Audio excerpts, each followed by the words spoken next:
YTN 뉴스 FM 슬기로운 라디오 생활. 안녕하세요. 아나운서 최영진입니다. 자, 너희 아빠 거지다. 상대 차량 운전자의 아이들에게 일명 똥차라며 폭언과 욕설을 한 해운대 맥라렌 갑질 논란으로 누리꾼들이 공분했었죠. 자, 그런데 이와 비슷한 벤츠 논란이 또 제기가 됐습니다. 벤츠 차량을 타는 운전자가 다른 차량 운전자의 아이들에게 거짓 차를 타는 부모가 부끄럽지 않느냐 등 막말을 했다는 것인데요.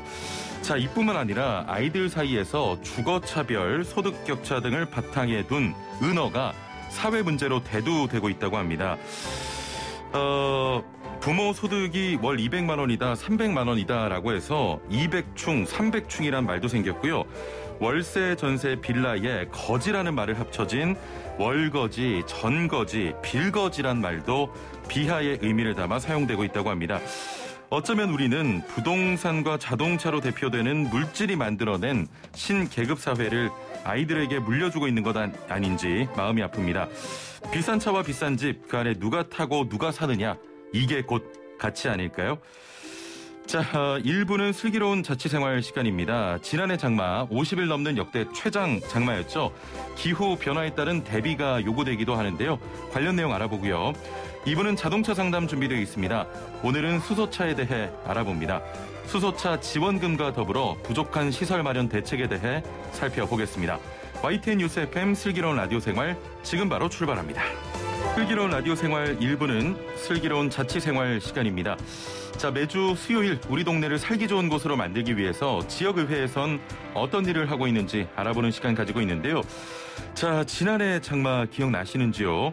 50일 넘는 역대 최장 장마를 기록하면서 전국적으로 유례없는 수해가 발생하기도 했는데요. 그때 발생한 피해를 아직도 복구하고 있는 현장도 있습니다.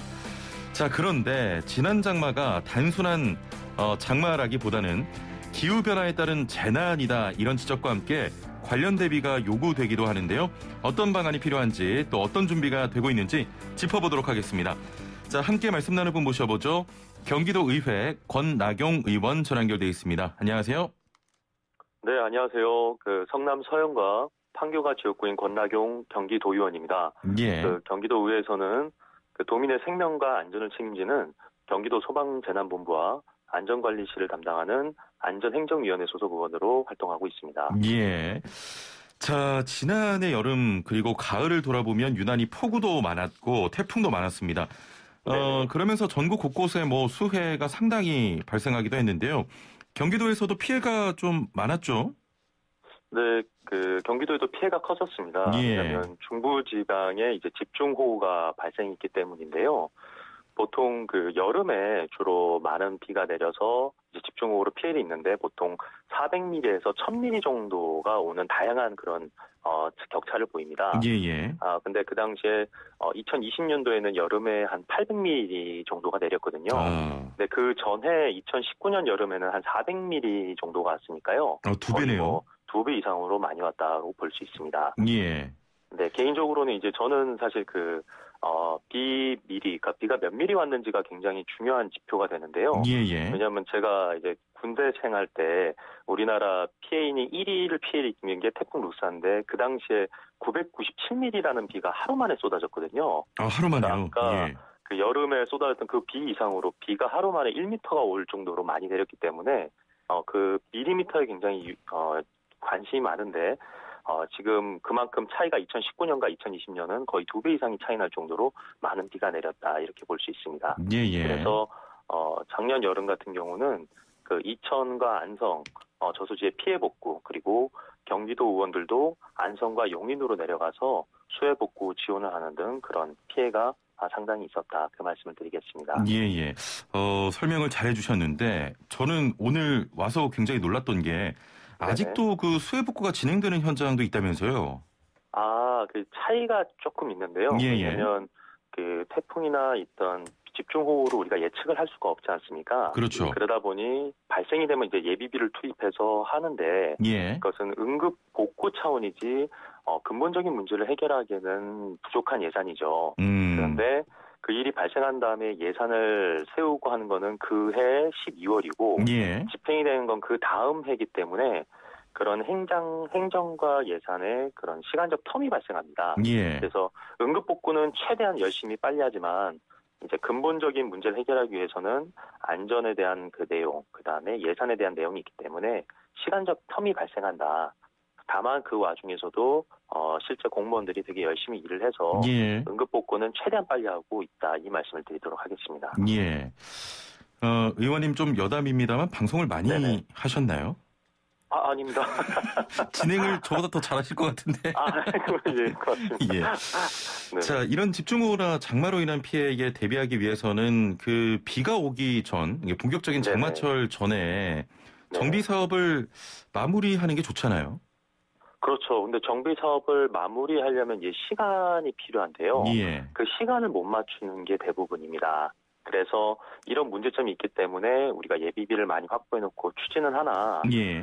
근본적인 문제를 해결하기 위해선 안전 진단도 받아야 되고요. 거기에 댐관리 안전관리위원회도 받아야 되고 또 예산도 집행되기 때문에 이간 이렇게 시간이 소비되는 게 좀 아쉬울 때가 굉장히 많습니다. 특히 저 같은 경우도 군 생활 때 아까 말씀드린 태풍 루사와 매미를 그러니까 우리나라 역대 1위, 2위 피해를 전부 제가 2년 동안 그때 다 당했거든요. 강릉에 있을 때. 그래서 그 굉장히 그 수해민의 아픔도 알고 그걸 경험을 해봤기 때문에 예. 빨리 하고 싶어서 준비를 하지만 이 행정과 그런 어떤 단계를 밟아가는 있어서 시간이 필요하다는 것이 가장 뼈아픈 그런 내용이지 않나 그렇게 생각하고 있습니다. 예. 경기도의 경우에는 그 주요한 댐이나 저수지도 상당 부분 위치하고 있지 않습니까? 네네. 예. 그러니까 저수지와 관리 주체와 이제 댐의 관리 주체가 다른데요. 예. 쉽게 말하면 이제 전국에 한 저수지는 17,000여 개 정도가 있습니다. 예. 그리고 댐은 한 164개 정도 있는데, 저수지는 지자체, 저희 경기도나 뭐 서울시 뭐 이런 데처럼 지자체와 농어촌 공사에서 담당을 하고요. 예. 댐은 또 지자체와 수력 원자력, 그다음에 수자원 공사 이렇게 분할이 돼서 나눠지게 됩니다. 그 중에 이제 저희 경기도가 담당한 것은 저희 위원회에서 담당하는데, 이제 경기도 내 재해 위험 저수지라고 이제 결정이 되면 예. 그것에 의해서 비상 계획을 수립해야 됩니다. 이제 재해 위험 저수지를 할 때는 안전 진단 결과가 A, B 나오면 문제가 없지만 C, D 등급이 나오면 이것은 재해 위험 저수지로 되고 그다음 비상 계획을 수립해야 되거든요. 예. 그래서 저희 경기도는 그렇게 재해 위험 저수지에 대해서 지금 비상 계획을 수립하는 그런 노력들을 하고 있는 것이죠. 지금 말씀하신 비상 계획이라는 게 뭡니까? 댐이나 저수지에는 비상 대처 계획이라고 있습니다. 예. 이게 저수지 댐의 안전관리 및 그 재해 예방에 관한 법률이라고 있는데요. 예. 그 법률이 이제 저수지 댐 재해로 발생할 수 있는 피해를 예방하기 위해서 그 비상 대처 계획이라는 걸 수립하도록 지시가 되어 있습니다. 예. 그리고 그 비상 대처 계획은 수립 후 5년마다 그 타당성을 재검토하고 정비하는 그런 내용이 들어있는 것이 비상대처 계획인데, 예. 이 내용에는 소위 말해 책임이 어떻게 될 것이냐, 그다음에 기관이 어떻게 될 것이냐, 대처 계획은 누가 수립할 것이냐, 또 상황식 보고는 어떻게 할 것이냐 이런 내용을 총망라된 것이고요. 예. 우리 시민이나 도민분들이 이해하실 때는 이 비상대처 계획이 있어야 문제가 생겼을 때 비상시 응급행동 요령이라든지 어떻게 공지를 하면 알릴 것이냐, 방송을 어떻게 할 것이냐 내용이 총망라된 그런 내용들이죠. 예. 자, 만약에 이런 그 비상 계획이 제대로 수립되지 않았을 경우에는 어떤 문제가 예상이 됩니까? 아까 말씀드린 거에 전부 반대 개념이라고 생각하시면 될 것 같습니다. 예. 공지가 제대로 안 된다거나, 보고 체계가 제대로 즉시 안 된다거나, 그런 내용들이 있기 때문에 사실 그런 피해는 고스란히 우리 시민들, 그다음에 도민들에게 피해가 전가되는 것이죠. 예. 알겠습니다. 군대 있을 때 매미를 겪으셨다고요? 네네. 예. 정말 생각하기도 싫은데요. 우리나라의 역대 1위 피해가 5조 피해를 입힌 태풍 루사입니다. 예. 그리고 2위의 피해가 태풍 매미라고 3조 원의 피해를 입었는데요. 예. 그게 제 군생활하는 2002년도, 2003년도에 그냥 일시에 한두 개를 다 맞아버리는 그런 피해를 경험하게 됐었습니다. 그 얘기 하려고 했던 건 아니고 매미가 2003년 정도로 기억하는데 굉장히 젊으시겠네요. 형이라고 불러도 될 것 지금 같습니다. 40살입니다. 네네. 자, 이번에 마련된 경기도 저수지댐 안전관리위원회 구성 및 운영조례 일부 개정 조례안이 이런 비상 계획 마련을 위해서 필요한 부분인 겁니까? 그럼요. 일단은 법에서부터 정리가 돼 있기 때문에 저희 경기도의회에서 받아서 경기도로 적용을 시킨 거고요. 예. 그전에는 도지사에게 이제 위임이 됐던 겁니다. 비상대처 계획을 수립하고 제공하는 건데, 예. 그것을 일단 전문가들이 좀 더 살펴볼 수 있도록 경기도 저수지댐 안전관리위원회에 그 기능을 추가할 수 있도록 조례를 개정한 내용입니다. 예. 그래서 기존에 있는 저수지댐 안전관리위원회의 권한이 좀 더 확대되고 좀 더 전문적 영역이 더 깊숙이 들어간다. 이렇게 보시면 이해가 쉬울 것 같습니다.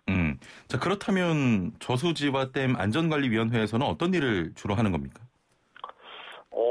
저수지댐의 안전에 대해서는 모든 것을 다 한다. 이렇게 생각하시면 되는데요. 실제 보고가 이제 시군에서 앞으로 이런 문제점이 있으니까 검토해달라 하면 도에서 총 이제 정리를 해서 결정을 내리게 됩니다. 예. 근데 쉽게 생각하시면 공지라든지 안전 진단, 그다음에 쉽게 말해 자갈이 몇 미리짜리가 어떻게 들어갈 것이냐까지 결정할 정도로요. 아주 세밀한 것까지 결정을 한다. 그리고 안전에 대해서는 여기서 모든 걸 책임진다. 이렇게 생각하시면 될 것 같습니다. 예.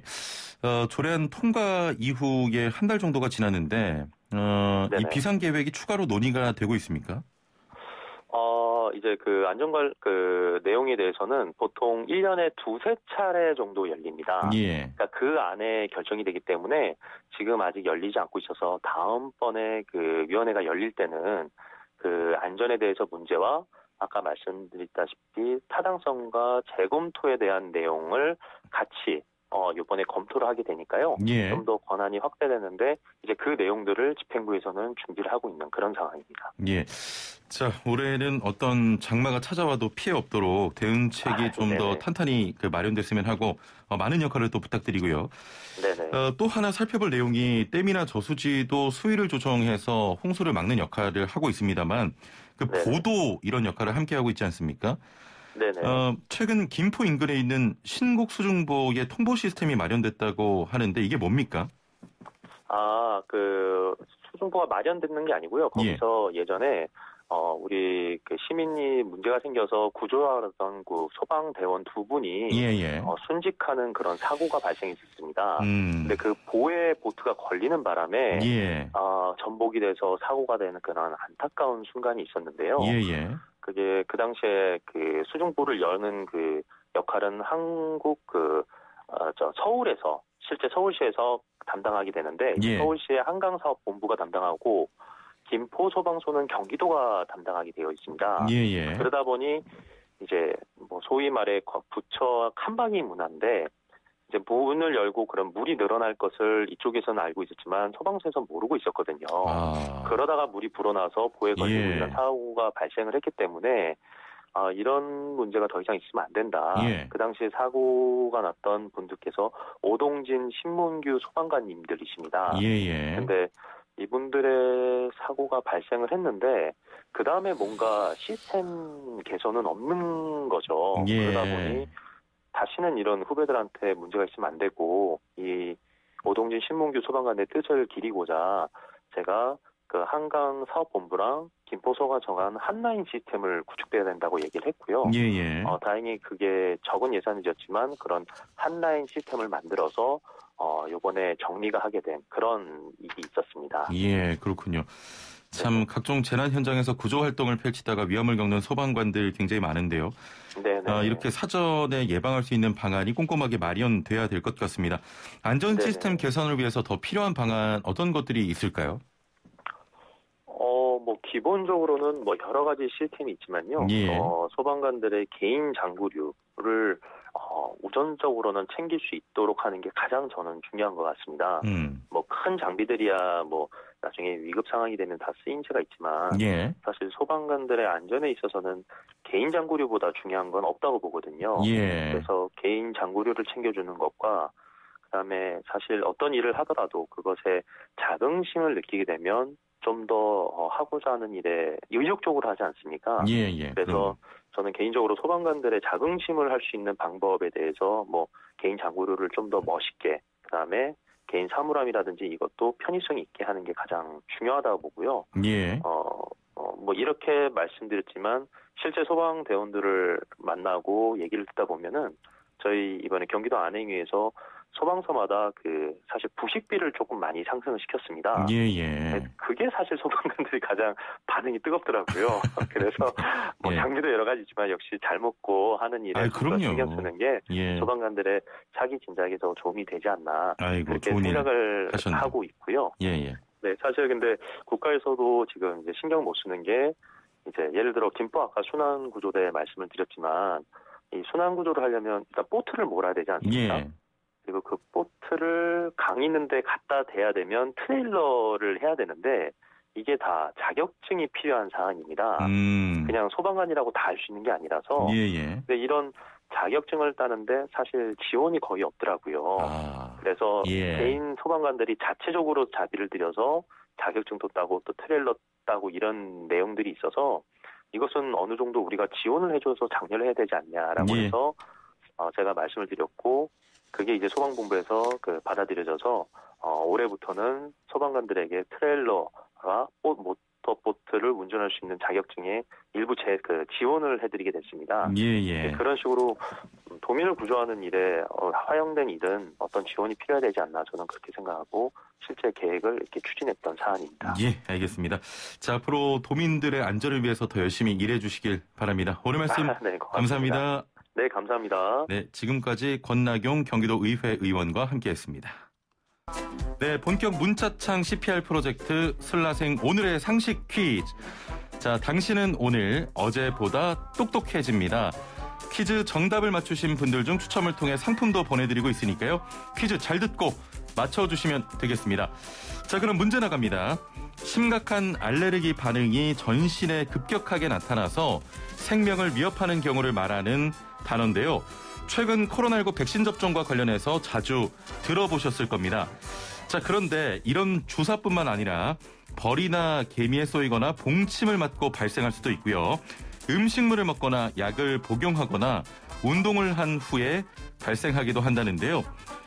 이 단어는 무엇일까요? 1번 아나필락시스, 2번 아나필라테스, 3번 IM 그라운드 자기소개하기. 예, 이게 3번이고요. 와, 진짜. 자, 4번. 테스 형, 세상이 왜 이래. 이 퀴즈가 제가 사실 방송 들어오기 전에 제작진이 막 회의를 하고 있는데 이거 보기에 대한 회의를 하고 있더라고요. 자, 정답하시는 분은 단문 50원, 장문 100원에 유료 문자 샵 0945번, 우물정 0945번으로 정답 보내주시면 됩니다. 스마트폰 사용하시는 분들은 YTN 라디오 애플리케이션으로도 정답 보내실 수 있습니다. 자, 정답 보내신 분들 중에 추첨을 통해서 선물 드리는데요. 정직한 건강식품 전문점 백세라이프에서 활력소 침향 청심단 3천 선물 세트와 로얄 아르간 커넬 오일 선물 세트, 영화, 드라마, 예능, 다큐멘터리, 애니메이션을 무제한 감상할 수 있는 왓챠에서 프리미엄 1개월 이용권, 요리하는 천하장사 박광덕의 감칠맛 나는 국물 해물디포리 다시팩, 88년 전통의 이탈리아 명품 커피 일리커피에서 프리미엄 스틱 원두 커피 세트를 선물로 드립니다. 많은 참여 부탁드립니다. 네, 슬기로운 생활을 위한 생활백서, 오늘은 서울시 소식 준비했는데요. 지역에서 근무하며 직무 경험과 지역 체험을 동시에 할 수 있는 색다른 일자리가 있습니다. 서울시 거주하는 도시 청년들을 대상으로 하는 도시청년 지역상생 일자리 사업인데요. 자세한 내용 김인숙 서울시 지역상생경제과장 연결해 말씀 나눠보겠습니다. 과장님 나와 계시죠? 예, 안녕하세요. 예. 네. 자, 우선 도시청년 지역상생 일자리 사업에 대해서 간단한 소개 부탁드립니다. 예, 도시청년 지역상생 일자리 사업은 역량 있는 서울 청년이 부산, 제주, 강원도 등의 지역에서 거주하면서 지역 기업에서 근무를 통해 일 경험을 쌓을 수 있도록 서울시가 지원하는 사업입니다. 예.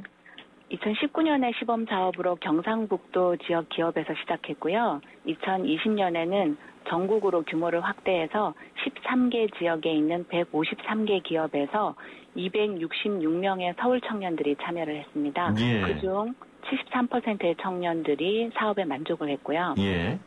그리고 올해는 홍보, 기획, 연구, 경영 등의 직무를 경험한 180명의 청년들을 모집합니다. 참여자로 선발된 모든 청년들에게는 월 220만 원의 급여를 보장해드리고 꾸준히 근무하는 청년들에게는 연간 최대 90만 원까지 장기근속 수당을 지원해드립니다. 예. 지금 청년의 범위가 몇 살까지죠? 19세부터 만 39세까지입니다. 아, 그렇군요. 최근에 서울시에서 추진하는 공공 일자리 사업들이 굉장히 많은데 다른 일자리와 비교했을 때 도시 청년 지역 상생 일자리 사업은 어떤 점이 좀 다릅니까? 이 사업은 청년들이 서울이 아닌 지역에서 근무를 한다는 것이 다른 사업과의 차별점입니다. 아, 예. 지난해 상주에서 근무한 박은정님은 지역에서 시간이 자신의 가능성을 찾는 기회가 되었다고 하셨고요. 예. 또 안동에서 근무한 조하준님은 서울에서 항상 긴장된 삶을 살다가 지역에서 마음의 여유를 얻었다고 말씀해 주셨습니다. 예.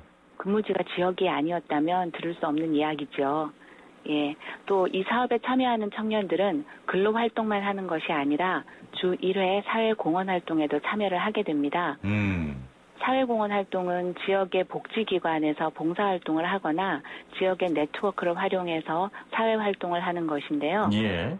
지역은 청년들의 참여로 활기를 찾고 청년들이 지역에 적응하는 데 도움이 많이 되는 활동이기 때문에 청년과 지역기관 모두 만족도가 높습니다. 예. 자, 참여하고 싶은 서울의 청년들 어떻게 신청할 수 있습니까? 신청 방법과 자세한 일정도 함께 소개해 주시죠. 예, 모집 기간은 3월 25일 내일부터 4월 7일 수요일까지고요. 예. 채용 포털 사람인으로 들어오시면 지역상생 참여기업 공동채용관에서 접수를 하시면 됩니다. 서울에 거주하거나 서울 소재의 기업이나 대학 또는 대학원에 다니는 청년 누구나 지원이 가능하고요. 예.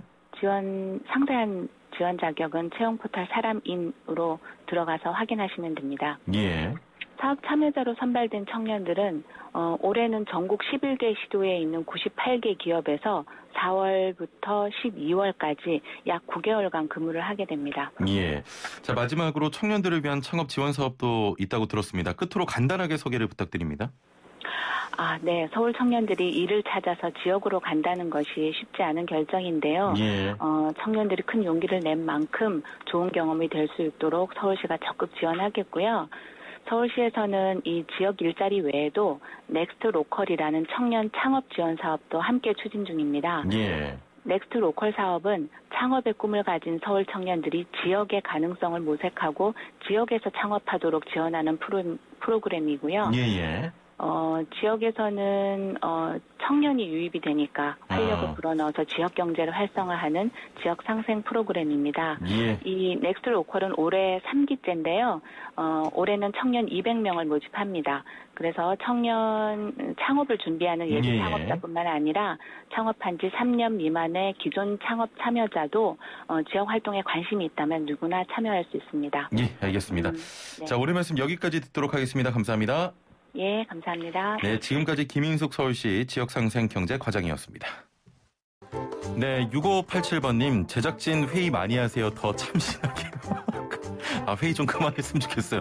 7639번님, 보기가 점점 진화해가네요. 어차피 부끄러움은 형진 아나운서 목. 이렇게 말씀하셨고, 7479번님, 와, 형진이 형 정말 슬라생 왜 이래. 제작진 노고에 경의를 표합니다. 라고 하셨고요. 4549번님께서는 좋은 의견 보내주셨는데요. 이런 내용 너무 자주 방송에 나오면 오히려 백신을 꺼리게 될 수 있을 것 같아요. 라고 하셨는데요. 백신뿐 아니라 일상생활 속에서도 발생할 수 있는 알레르기 반응 중에 하나입니다. 뉴스 속 생소한 단어를 좀 이해하기 쉽게 퀴즈로 풀어본다는 의미로 받아들여 주시면 감사하겠습니다. 1부는 여기서 마치고요. 57분 날씨와 교통정보 듣고 11시 정각 2부로 찾아뵙겠습니다. 네, 슬기로운 라디오 생활 2부 생활에 도움이 되는 숫자 뉴스로 시작합니다. 먼저 첫 번째 숫자는 3입니다. 네, 이주열 한국은행 총재가 올해 우리 경제 성장과 물가 지표가 제시했던 전망치보다 높아질 것이라고 예측했군요. 올해 경제 성장률도 2월 전망치인 3%보다 높아질 것으로 예상했는데요. 이 총재는 소비자 물가 상승률은 1% 후반으로 상승할 것으로 보이나 여전히 물가 안정 목표 수준인 2%를 밑돌 것이라고 예상했습니다. 두 번째 숫자는 30입니다. 얼마 전 일명 정인이 사건으로 온 국민을 분노케 했었죠. 자, 이제 오는 30일부터는 학대 피해 의심 아동을 학대 행위자와 즉시 분리해 보호하는 즉각 분리 제도가 시행됩니다. 1년에 2번 이상 학대 신고가 접수되거나 현장 조사 과정에서 학대가 의심되는 경우 보호자가 아동에게 거짓 답변을 유도하거나 대답을 하지 못하게 하는 경우 등에는 지방자치단체의 판단으로 즉각 분리 조처가 이뤄집니다. 자, 앞으로 다시는 제2의 정인이가 나오지 않기를 진심으로 바랍니다. 네, 세 번째 숫자 1억 9천만입니다. 문화예술 저작권 분야 무역수지가 지난해 첫 흑자를 기록했습니다. 한국은행은 2020년 지식재산권 무역수지를 발표했는데요. 국내 연예기획사 음악과 영상 저작권 수출이 크게 증가했고 영화 수입이 더해져서 1억 9천만 달러 흑자를 기록했습니다. 방탄소년단과 같은 K-팝 한류 열풍, 스튜디오 드래곤에서 제작한 드라마와 웹툰이 세계적으로 인기를 얻고 있습니다. 마지막 숫자는 7입니다. 우리에게 지휘자로 익숙한 정명훈이 7년 만에 다시 피아니스트로 돌아옵니다. 클래식 공연 기획사 크레디아는 정명훈은 피아니스트로서 두 번째 피아노 앨범과 함께 4월부터 전국 투어 공연을 준비하고 있다고 전했는데요. 정명훈은 코로나 팬데믹으로 인해 오케스트라 공연이 취소되면서 자연스럽게 피아노를 연주했고 이것이 무대에 오르는 계기가 됐다고 하는데요. 코로나로 지친 일상에 피아노 선율을 더해보는 것은 어떨까요? 지금까지 생활에 도움이 되는 숫자 뉴스였습니다. 네, 슬기로운 라디오 생활 자동차 상담 시간입니다. 올해도 친환경 자동차 살 때 지원금을 받을 수 있습니다. 특히 수소차의 경우 최대 3,750만 원까지 지원이 되는데요. 이렇게 꾸준한 지원금 덕분인지 전기차 같은 경우엔 이제는 거리에서도 많이 볼 수 있게 됐고 수소차도 점점 늘어나는 추세인데요. 이 늘어나는 그 추세에 비해서 충전소 등의 시설은 아직 부족하다고 합니다. 자, 수소차 지원금을 포함해 관련 내용 오늘 짚어보려고 하는데요. 주제 외에도 자동차 수리나 또 궁금한 점 있으신 분들 단문 50원 장문 100원의 유료 문자 샵 0945번으로 지금부터 서둘러 보내주시길 바랍니다. YTN 라디오 유튜브와 애플리케이션 댓글창도 여러분을 기다리고 있습니다. 자, 오늘 함께 말씀 나눌 분 모셔보죠. 대림대 자동차학과 김필수 교수와 함께하겠습니다. 교수님 안녕하세요. 네, 안녕하세요. 예. 네. 자, 교수님 그 2부 코너 들어가기 전에 네. 애청자분께 퀴즈를 내고 들어가는데요. 아, 그렇습니까? 예, 교수님도 잘 들으시고 힌트를 하나 주시면 되겠습니다. 알겠습니다. 자, 퀴즈 다시 한번 전해드립니다. 심각한 알레르기 반응이 전신에 급격하게 나타나서 생명을 위협하는 경우를 말하는 단어인데요. 최근 코로나19 백신 접종과 관련해서 자주 들어보셨을 겁니다. 자, 근데 백신 접종뿐만이 아니고 일상생활에서도 사용되는 용어인데요. 주사뿐만 아니라 벌이나 개미에 쏘이거나 봉침을 맞고 발생할 수도 있고요. 음식물을 먹거나 약을 복용하거나 운동을 한 후에 발생하기도 한답니다. 이 단어는 무엇일까요? 1번 아나필락시스, 2번 아나필라테스, 3번 IM 그라운드 자기소개하기. 이게 왜 이렇게 어색하지 진짜. 자, 4번 테스 형 세상이 왜 이래. 자, 정답 아시는 분 단문 50원 장문 100원의 유료 문자 샵 0945번으로 보내주시길 바랍니다. 교수님 옆에서 웃으시니까 더 민망해요. 자, 추첨을 통해서 선물 드리고요. 자, 교수님 혹시 힌트가 가능하실까요? 필라테스 아닙니까? 아니, 힌트가 왜 이래. 자, 힌트 끝입니까? 교수님 혹시? 네, 힌트 끝입니다. 예. 할 말이 없습니다. 알겠습니다. 자, 본격적으로 주제 다뤄보겠습니다. 수소차라고 하면 수소버스를 먼저 떠올리게 되지 않습니까? 승용 수소차도 선택할 수 있을 정도로 지금 판매가 되고 있나요? 그렇습니다. 지금 현재로서는 이제 수소 트럭은 국내에서 아직 사용을 안 하고 있고요. 예. 수소버스는 대도시에서 도입을 했습니다. 서울 같은 데는 작년 12월에 한 대를 도입을 했고요. 예. 그걸 지자체들마다 지금 늘어나고 있습니다. 그런데 이제 일반 승용차가 이제 많이 보급이 돼서 작년 말로 해서 수소 차가 지금 11,000대 정도 작년 말로요. 누적 대수가 많이 보급됐죠. 예. 근데 지금 현재 전국의 충전소, 수소 충전소가 쉬운 5개뿐이 되질 않아요. 쉬운 5개요? 네, 서울은 4개 정도니까. 예. 근데 한 가지 특이한 것 중에 하나가 전기차도 많이 판매되지 않습니까? 근데 수소차가 중고차 시장에 많이 나와 있어요. 근데 그래요? 특이하지 않습니까? 근데 왜 이렇게 수소차가 중고차 시장에 나왔냐면은 수소차가 괜찮은데 불구하고 스트레스를 많이 받아가지고 충전을 못해서 그렇습니다. 샀다가 그냥 파시는군요. 힘드니까. 어떤 분들 예를 들어서 직장 다니는 분들은요. 그 직장을 반나절 쉬고 충전하러 다니는 분들도 있어요.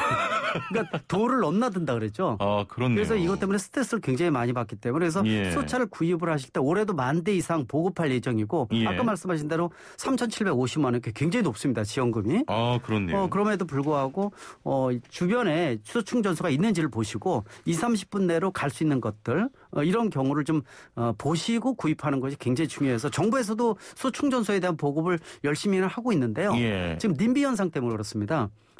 본인 동네에 설치하면 안 된다. 주변에 주유소도 들어온 거 싫었는데 충전소에 대한 것들은 부지 확보가 지금 안 돼 있어서 저도 이제 그런 얘기를 했었거든요. 얼마 전에도 지금 일부 LPG 충전소가 전국에 3,000군데가 넘는데 경영상에 어려운 것도 굉장히 많으니까 인센티브를 주면서 충전소 같은 데는 이미 들어와 있기 때문에 님비 현상을 좀 벗어날 수 있지 않겠습니까? 그런 여러 가지 방법을 동원을 해서 좀 더 내후년까지 300개를 지금 정부에서 목표를 하고 있는데 이 수소차를 보급하기 위해서는 충전소 보급은 필수적인 요소이기 때문에 방법이 없거든요. 그런 측면에서 좀 더 정부가 수소 충전소 확충을 좀 노력하지 않는다면 분명히 지금 목표라는 것은 문제가 발생할 가능성이 상당히 높다고 볼 수가 있고 벌써 문제가 발생한다고 볼 수가 있습니다. 전국에 55개면 굉장히 적은데. 맞습니다. 지금 님비 현상이라고 말씀하셨는데 아무래도 수소에 대한 좀 주민들의 위험함 이런 좀 생각이 깔려 있는 겁니까? 그렇습니다. 불안한 부분들이 많죠. 뭐 폭발한다든지 뭐 이런 것들. 그러나 2중 3중으로 돼 있습니다. 물론 이제 100% 안전하다 이렇게 얘기하기는 어렵지만은 너무 겁부터 먹는 것도 좀 불식을 시켜야 되기 때문에 정부가 좀 더 환경적인 부분들 또 수소차의 안정성에 대한 것들을 홍보나 캠페인을 통해서 활성화시켜야 되는 노력 병행을 해야 된다 분명히 다시 한번 말씀드리고 싶습니다. 알겠습니다. 지금 뭐 보급률이나 뭐 수소차 충전소에 대해서 말씀하셨는데 살짝 얘기하시면서 보조금도 좀 말씀하셨어요. 보조금 어느 정도 지원받을 수 있는지 다시 한번 좀 설명을 해 주시겠습니까? 최대 지금 3,750만 원이니까요. 3,750만 원. 지금 3,000만 원 좀 넘게 구입하면은 물론 이제 차종이 한 가지뿐이 없다는 게 단점이라고 볼 수가 있습니다. 한 가지 차종이라는 거. 그리고 나온 지 한 2년 정도가 됐기 때문에 좀 더 새로운 그 페이스리프트 모델이 빨리 나와야 된다고 보고 있고 주행거리 자체가 지금 대항마인 일본 차 같은 경우가 이번에 2세대 모델이 나왔는데 800km가 넘게 주행을 하거든요. 그래서 국내에서도 2세대 모델이 빨리 나와서 아마 제가 보기에는 1,000km 목표를 해서 주행을 한다면 훨씬 더 업그레이드된 모델이 나오지 않을까라는 측면에서 그것과 동시에 충전소 확충도 숙제라고 분명히 말씀드릴 수가 있습니다. 그 전기차 지원금은 하반기가 되면 사실 고갈이 돼서 뭐 못 받는 상황도 생기고 뭐 예상도 되고 하는데 수소차 지원금도 전기차처럼 1년에 지원되는 금액이 좀 한정돼 있습니까? 그렇습니다. 올해 목표 자체가 약 15,000대 정도 지금 예상이 돼서 그거에 맞춰서 지금 보조금을 좀 만들었기 때문에 많이 나가게 되면 소진될 수밖에 없고요. 가장 먼저 소진되는 게 전기차 쪽입니다. 올해 보급되는 거 전기차 자체가 이 12,500대 정도인데 한 2,500대는 1톤 전기 트럭이고요. 아마 승용차 자체는 한 8,000대 정도로 지금 보고 있는데 올해 말에 지금 현재 8만 대요. 그래서 올해 말에 20만 대가 누적 대수가 된다 이렇게 보실 수가 있습니다. 그래서 전기차에 대한 것들도 올해 워낙 전기차 전용 플랫폼을 통해서 완성도전 전기차가 여러 가지가 나오거든요. 그래서 벌써부터 인기를 많이 끌고 있는데 아마 보조금에 대한 것들도 1, 2월 달에는 보조금 책정이 안 돼 있으니까 거의 판매가 안 되고 3월부터 지금 판매가 되고 있습니다. 그렇군요. 근데 이것도 연말로 가게 되면은 또 지자체마다 확보하고 있는 이 차량 대수 자체가 소진이 되기 때문에 어떤 지자체는 부족 현상이 생기고 또 어떤 데는 또 남을 수가 있기 때문에 환경부에서 아마 이런 것들을 고려를 해서 남는 지역은 없는 지역에다 지금 보급을 한다든지 이렇게 지금 하고는 있지만은 11월, 12월 쪽으로 가게 되면 역시 소진되기 때문에 좀 더 고민을 해서 선택을 빨리 하게 되면 더 좋을 것 같습니다. 알겠습니다. 자, 그 자동차 상담 관련해서 궁금한 점 그리고 고민 있으신 분들 지금 바로 단문 50원 장문 100원의 유료 문자 샵 0945번으로 서둘러 보내주시길 바랍니다. 자, 자동차 상담 문자 굉장히 많이 오기 때문에요. 내 차 요즘 상태가 좋지 않다. 수리 받아야 될까? 고민하고 계신 분들 지금 바로 보내주시길 바랍니다. 자, 조금 전에도 수소차 연비 살짝 말씀해 주셨는데 한 번 충전하면은 800km 정도 가는 겁니까? 지금 현재에서 국내에 나오는 거는 한 600여 킬로 정도 올 겁니다. 예. 근데 이제 아까 말씀드린 대로 외해외에서 나온 모델 자체가 800km 정도 가는 모델이 이번에 발표가 돼서 예. 아마 이번 달 다음 달부터 아마 출시가 되는 것으로 알고 있습니다. 이런 모델 사실 이제 이 양산형 수소차에 대한 것들은 한일 간의 경쟁이다 이렇게 보시면 좋을 것 같아요. 예. 그래서 저도 자문하는 입장에서 보면은 2세대 모델은 한 1000km 주행을 해서 좀 더 900km하고 1000km가 느낌이 완전히 틀리지 않습니까? 예, 그럼요. 그래서 좀 그렇게 한번 주행을 한다면은 일단 수소차의 가장 큰 장점은 대형 용량이면서도 장거리 가는 것이 가장 특징이고요. 예. 또 추후에는 아마 지금 건설 기계 같은 경우에는 디젤 차를 대신할 수 있는 기술이 없어서 여러 가지 이제 배출가스가 많이 나옴에도 불구하고 건설 기계 중장비 쪽은 다 디젤을 쓰고 있는데 이걸 대체할 수 있는 것이 바로 수소 전기차라고 볼 수가 있어서 아마 그런 부분들 쪽을 아마 중점적으로 추후에 개발해서 보급할 것으로 보고 있어서 일단 수소차에 대한 것들은 세계 최고 수요지만은 수소 충전소에 대한 것들은 국산화율이 60%뿐이 안 되니까 이 부분도 좀 국산화시키는데 노력을 해야 된다고 보고 있습니다. 그 수소차 같은 경우 그 주행감은 좀 어떻습니까? 조용합니까? 차가? 굉장히 조용하죠. 예. 일단 씩소리가 나중에 보면은요 나오는 게 물뿐이 안 나옵니다. 뒤에 물만 뿌리면서 오줌만 싸면서 간다 이렇게 얘기를 하거든요. 네. 근데 또 이제 이런 문제도 생겨요. 여러 가지 이제 불편한 부분 중에서 굉장히 날씨가 추워지게 되면은 뒤에 배출하는 물 자체가 추워서 얼어버려가지고 물이 배출 안 되는 이런 것들도 굉장히 추운 지역에서는 한두 건 몇 건씩 생기고 있습니다. 뒤에가 얼어서 막히는군요. 그렇죠, 막힙니다. 그래서 일단 물만 뿜어져 나온다. 문제는 이제 수소에 대한 생산, 수소를 지금 현재 부생 수소를 쓰고 있는데 그런 부생 수소라는 것이 석유 자원에서 나오는 찌꺼기 가스라고 보시면 될 것 같아요. 문제는 이제 이런 것들을 물을 전기 분해해서 대량으로 경제적으로 생산할 수 있는 수전의 방식이 개발돼야 되는데 아직 거기까지는 지금 아직 경제적으로 와 있질 않기 때문에 이 기술을 개발을 통해서 일반 석유 자원에서 뽑아내는 수소가 아니라 수전의 방식이라든지 뭐 열전의 방식이라든지 이런 다른 일반 방식이 좀 나와야 될 것을 좀 보고 있습니다. 자, 뭐 애플리케이션으로 미니 제리맘님께서 수소차 아직 갈 길이 멀어요라고 하셨는데 그 전기차도 어느 순간 우리 삶에 성큼 다가왔거든요. 네, 그렇죠. 수소차 같은 경우는 전체적으로 좀 보급이 잘 되고 뭐 충전소 확충되고 우리 삶에 이렇게 전기차처럼 성큼 다가오려면 몇 년 정도 예상하십니까? 시간이 좀 더 걸린다고 보시면 될 것 같아요. 일단 전기차 자체는 글로벌 제작사가 이제 전기차를 올인하기 시작을 했습니다. 지금 걱정이 되는 것이 내연기관차하고 전기차, 수소차 이런 것들이 혼재되는 기간이 한 3, 40년 정도 되면은 저희가 모든 거를 준비하면서 연착륙을 할 수가 있지 않습니까? 어떤 생산 패러다임 전환도 좀 능동적으로 대처할 수가 있는데 이 기간이 전기차의 단점이 급격히 사라지면서 20년 이하로 줄어들었어요. 그러다 보니까 요새 벌써 문제가 생기기 시작을 했거든요.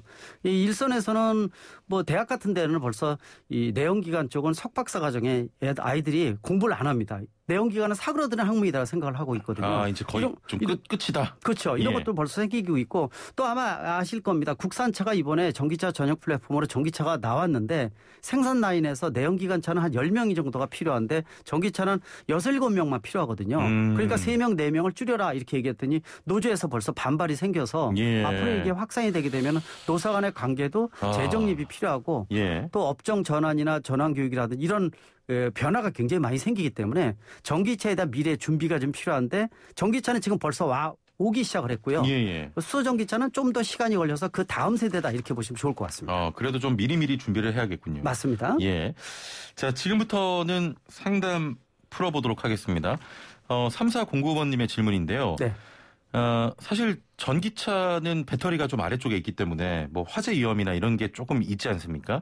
수소차가 사고 났을 때 위험성은 어떤가요? 이런 질문입니다. 너무 걱정을 그렇게 안 하셔도 될 것 같아요. 일단은 수소 자체가 공기보다 가볍기 때문에 배출이 되게 되면 공기 분산이 굉장히 빠릅니다. 실질적으로 수소차가 폭발한다. 뭐 어떤 데는 뭐 수소 폭탄이다. 뭐 이런 얘기를 하는데 너무 과한 우려라고 보시면 될 것 같아요. 그렇다고 100% 완전 100% 안전합니다. 이렇게 얘기하기는 또 불가능한 부분이어서 어떻게 말씀드리냐면은 자동차만큼의 사고는 생깁니다. 이렇게 말씀드리거든요. 일반 자동차라는 것이 크게 충돌이 일어나게 되면은 사람이 사망할 수도 있고 화재도 생기는데 지금 현재 국내에 등록된 차가 2,500만 대인데 1년에 발생하는 자동차 화재가 4,500건에서 5,000건 정도니까 하루에 12건 정도 화재가 생기거든요.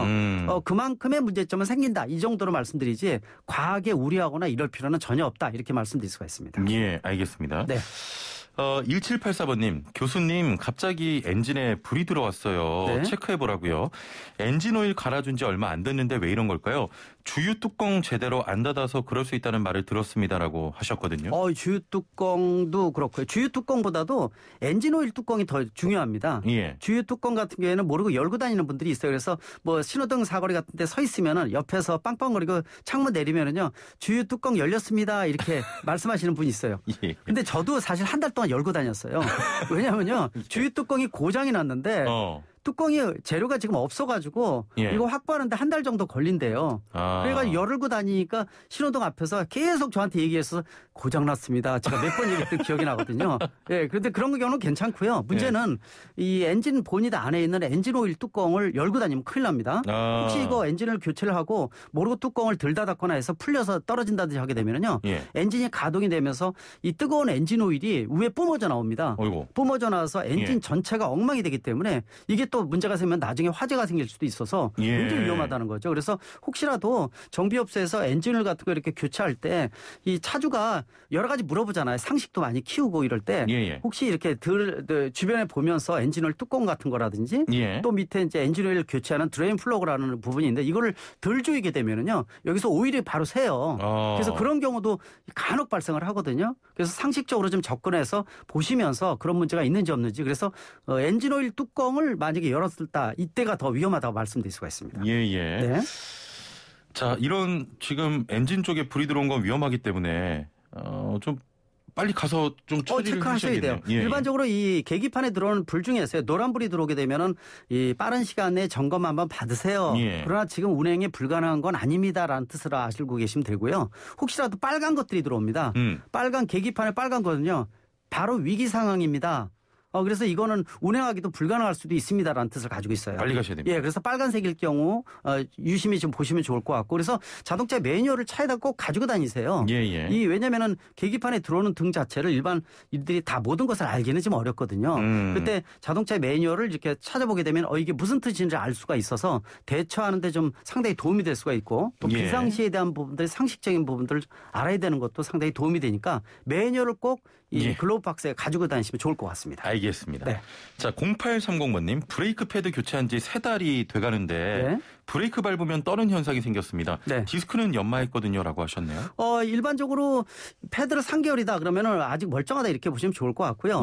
일단 진동이나 소음에 대한 것들 소리가 난다 그러면은 자리가 잘못 잡혀 있다든지 또 패드가 불량인 경우도 있어요. 패드가 불량인 경우에는 아마 다시 가서 하게 되면은 이 샌드페이퍼로 갈아가지고 좀 본다든지 아니면 재질 자체가 문제가 있으면 무상으로 교체도 해주거든요. 근데도 불구하고 또 디스크 자체가 편마모가 생겼다든지 이 껄끄럽다든지 하게 되면은 정비업소에 가셔서 디스크 자체를 한번 갈아내도요 소리가 다 없어지거나 또 진동에 대한 것들도 없어질 수가 있으니까 그 부분들 한번 점검을 다시 받으시면 좋을 것 같습니다. 그렇습니다. 자, 자동차 상담 여러분의 고민 바로 해결해 드립니다. 단문 50원, 장문 100원의 유료 문자 0945번으로 내 차가 조금 이상합니다. 수리 맡겨야 될까요? 등등 뭐든 좋습니다. 지금 서둘러 보내주시길 바랍니다. 자, 5917번님. 올류 소렌토 차량인데요. 배터리가 자주 방전돼서 AGM95 배터리 교체했는데 왜 오토스톱 기능이 안 될까요? 라고 문의하셨네요. 이거는 실질적으로 배터리에 대한 부분들이 자주 방전된다는 얘기는 암전류가 흐른다는 뜻이에요. 암전류가 뭐냐면은 누전전류입니다. 그러니까 일반적으로 이 배터리에서 필요한 스위치를 닫아버리면은 방전이 되면 안 되거든요. 근데도 불구하고 새 배터리로 갈았는데 한 3, 4일 정도 운행을 차 안 했더니 차가 방전되는 것은 암전류, 보이지 않는 전류가 흐른다는 거기 때문에 이거는 정비업소에 가셔서 실제로 어디가 흐르는지를 계기를 꽂고 보게 되면은 암전류가 어디 흐르는지를 알 수가 있어요. 근데 이거를 못 찾는 경우도 있습니다. 굉장히 어렵거든요. 그래서 실제로 암전류에 대한 것들은 고치지 않게 되면은 언제든지 차가 방전돼서 시동이 아예 걸리지 않기 때문에 그래서 그런 부분들을 중점적으로 한번 보시고 이 배터리 쪽 때문에 오토스톱이라든지 이런 데 영향을 받을 수가 있으니까 일단 근본적으로 배터리에 대한 문제점을 해결하고 그다음 문제를 찾는 것이 가장 중요하니까요. 암전류에 대한 것들 어디로 전기가 흐르는지를 찾는 것이 중요하니까 정비업소에 들리셔서 확인하시기 바랍니다. 4730번님, 어제부터 택시 운행을 마치고 시동을 끄면 엔진에서 물 끓는 소리가 심하게 납니다라고 하셨거든요.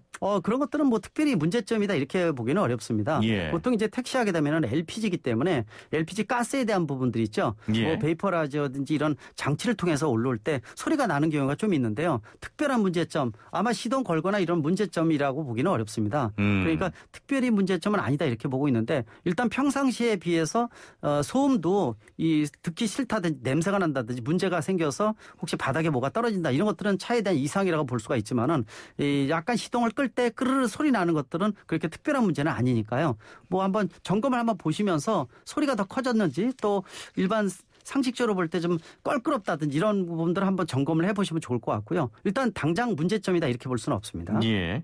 자, 마지막 질문입니다. 4593번님, 1톤 포터2입니다. 처음 시동을 걸면 경운기처럼 탈탈탈탈 소리가 나고 1시간 정도 운행을 하면 소리가 덜 납니다. 왜 그런 걸까요? 하셨네요. 일단은 이 트럭에 대한 부분들은 처음에 디젤이기 때문에 실질적으로 또 요새 1톤 전기 트럭도 나오고 있는데 일단 디젤 차가 가장 많다 이렇게 볼 수가 있거든요. 예. 처음에 이렇게 진동에 대한 부분들은 실제로 예를 들어서 연료라든지 유입된다든지 이런 것들 또 예를 들어서 압축 펌프에 대한 부분이라든지 이런 것들이 문제가 될 수도 있어요. 그래서 어느 정도 운행이 되면은 괜찮을 수도 있는데 또는 연료 필터 자체가 연료를 제대로 빨아들이지 못한다든지 이런 부분도 문제가 생길 수가 있으니까 역시 엔진을 중심으로 해서 연료 계통에 대한 부분들, 점화 계통에 대한 부분들 두 가지 부분들 중점적으로 한번 점검하시면 좀 더 나아지지 않을까 이렇게 보고 있습니다. 교수님 짧게만 여쭤보겠습니다. 네? 7925번님. 수소차 관심이 있는데 주유 금액이랑 세금 궁금합니다. 아주 짧게만 답변 부탁드릴게요.